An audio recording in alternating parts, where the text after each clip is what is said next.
ବିନା ବହିରେ ପିଲାଏ ପାଠ ପଢ଼ନ୍ତି 5 ବର୍ଷ ଯାଏ। ଆମ ଭାରତୀୟମାନେ ଶୁଣିଲେ ନିଶ୍ଚୟ ଆଶ୍ଚର୍ଯ୍ୟ ହେଇଯାଉଥିବେ।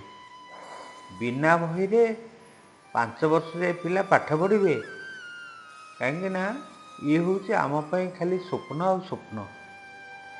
ବିନା ବହିରେ କିପରି ପାଠ ପଢ଼ିବେ? ବିନା ରଫ୍ ଖାତାରେ ପୁଣି ସ୍କୁଲ? କି କଥା ଆଜ୍ଞା କହୁଛନ୍ତି? ରଫ୍ ଖାତାଟେ ଧରି ପିଲାକୁ ବ୍ୟାଗରେ ରଙ୍ଗୀନ ଡଟ୍ ପେନ୍ ଆଉ ଖେଳିବା ପାଇଁ ଗୁଲି ଗୁଚିଚାଣ୍ଡୁ ନଦେଲେ ପିଲା ସ୍କୁଲକୁ ଯିବ କିପରି? ମା ମାନେ ପିଲା ଯିବା ପାଇଁ ତାର ସ୍କୁଲ ବ୍ୟାଗରେ ଧାରୁଆ ଛୁରୀଟିଏ ବି ଆଜିକାଲି ଦେଲେଣି। ସାଙ୍ଗସାଥି ଚିଡ଼େଇଲେ ସେ ଛୁରୀ ଦେଖେଇ ନିଜକୁ ରକ୍ଷା ତ କରିବ, ଦରକାର ପଡ଼ିଲେ 2 ଚୋଟ ବି ପକେଇବ। ଆଉ ପୁଣି ଖେଳନା ପିସ୍ତଲ, ଯାହାର ଗୁଳି ଠାଏ କିନା ସାଙ୍ଗର ଗାଲରେ ବାଜିବ। କ'ଣ କିଛି ଭୁଲ କହିଲି କି?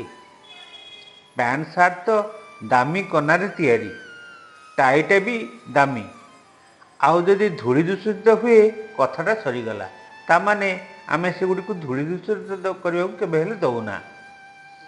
ବାପା ମା ଆଉ ପରିବାରର ଅନ୍ୟମାନଙ୍କ ନିର୍ଦ୍ଦେଶ ଯେ ସାର୍ଟରେ ଯେପରି ଧୂଳି ନ ଲାଗେ, ନଚେତ୍ କାଲି ଲଣ୍ଡ୍ରିବାଲା ହଇରାଣ କରିପାରେ, ଦେଇ ନପାରେ ଟାଇମ୍ରେ। ଆର ପେୟାର ୟୁନିଫର୍ମ ତ ଏଯାଏ ଦେଇନି, ଦର୍ଜି ପାଖରେ ରହିଛି। ବାପା କହିଲେ ହଉ, ନହେଲେ ଆଉ ଗୋଟିଏ ପେୟାର ୟୁନିଫର୍ମ ନେଇ ଆସିବା। ମା ତେଣୁ ମାଡ଼ି ଆସିଲେ, କହିଲେ କିଆଁ? ସ୍କୁଲ କେଇ ଘଣ୍ଟା କି? ମୁଁ ସକାଳେ ସନ୍ଧ୍ୟାରେ ପୁଅକୁ ଦାମୀ ଦାମୀ ପୋଷାକ ଦେବିନି କେମିତି? ତା ଛଡ଼ା ପୁଣି କ୍ଲବ ସେଲିବ୍ରେସନ୍ ପାର୍ଟି ସବୁ ଅଛି ନା, ସେଠି ତ ଦରକାର।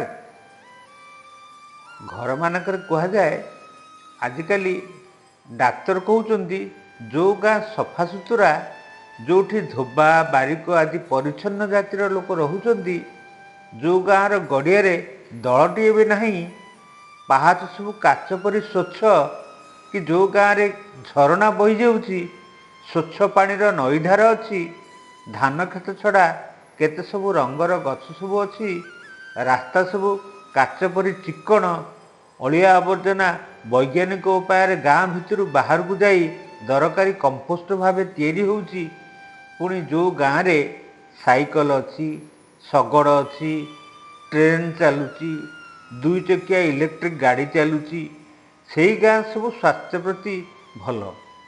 ପିଇବା ପାଣି ସ୍ୱଚ୍ଛ ହେଲେ ଲୋକେ ମୁକ୍ତ ପବନ ଆଉ ଖରା ଟିକେ ପାଇଲେ ସମସ୍ତଙ୍କ ଦେହ ଭଲ ରହିବ। ଡାକ୍ତରଖାନାଟିଏ, ବିଶେଷତଃ ଆୟୁର୍ବେଦିକ ଆଉ ହୋମିଓପାଥିକ ଡିସ୍ପେନ୍ସାରୀ ମଧ୍ୟ ଗାଁ ପାଇଁ ଜରୁରୀ। ଗୁଡ଼ିଏ ମନ୍ଦିର ମସଜିଦ କି ଚର୍ଚ୍ଚ କରି ଅଳିଆ ଆବର୍ଜନା ଜମା କରି ଆମେ ଗାଁକୁ ପ୍ରଦୂଷିତ କରୁ। ପଥର କି କାଠର ଠାକୁର ସମାଜର ଆଉ ମଣିଷର ମଙ୍ଗଳ ଚାହାନ୍ତି। ଅପରିଷ୍କୃତ ହୋଇ ଗାଁ ଗଣ୍ଡାକୁ ସର୍ବନାଶ କରିବାକୁ କେହି ଦିଅଁ ଦେବତା ଚାହିଁବେ କି? ପ୍ରତି ପରିବାର ନହେଲେ ବି କମ୍ୟୁନିଟି ଟଏଲେଟଟିଏ ନିହାତି ଦରକାର। ତାର ଆବଶ୍ୟକତା ସବୁଠୁ ବେଶୀ। ପଢ଼ାପଢ଼ି ପାଇଁ ଲାଇବ୍ରେରୀ ଆଉ ରିଡ଼ିଂ ରୁମ୍ର ଆବଶ୍ୟକତା ବି ରହିଛି। ଏବେ କୁହନ୍ତୁ ନା, ଆପଣ ଏଇଭଳି ଗାଁ ଛାଡ଼ି ସବୁଦିନ ସହରରେ ରହିବେ କି?